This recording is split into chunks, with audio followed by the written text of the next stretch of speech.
name is Ruki Fernando. I'm from Colombo and I'm a human rights activist, and I've been working on human rights issues related to the ethnic conflict in particular. How's the human rights situation? Well, there's lots of human rights violations that still continues to happen even after the war. So there are, I guess, two main areas. One is the violations against the minority communities, particularly the Tamil community, and even that in a particular way in the north and the east. And then there are also been attacks against Muslims and smaller Christian churches in the recent past. And in addition to that, there is a very strong crackdown on any form of dissenting opinions and views. So human rights activists, journalists who are independent-minded, lawyers who are independent-minded, Christian clergy who are independent and speaking out about justice, they are all at threat.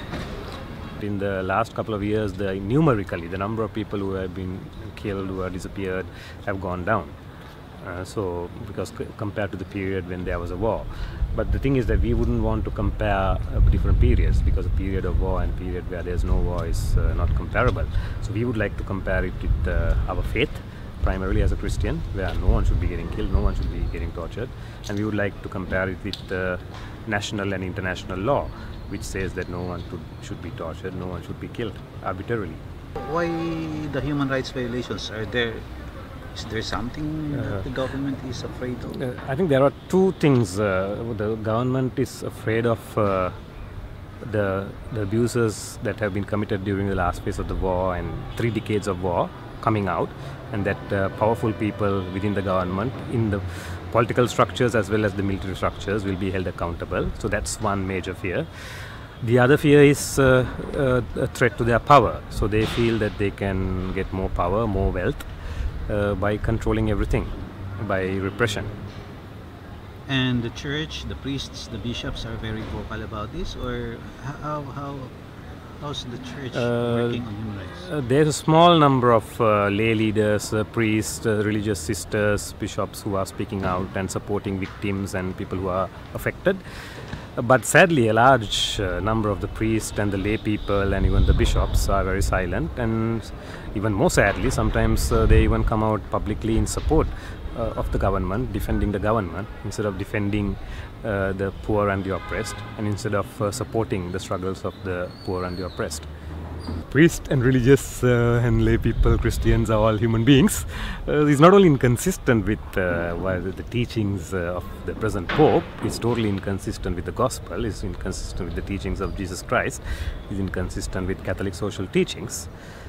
So it's a very sad thing that the church has, the mainstream churches, have often been on the side of the oppressor, or they have chosen to be silent, and very few have been on the side of the oppressed.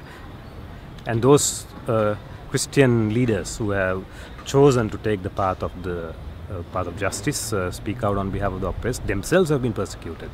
So we have one bishop who is constantly being persecuted, threatened.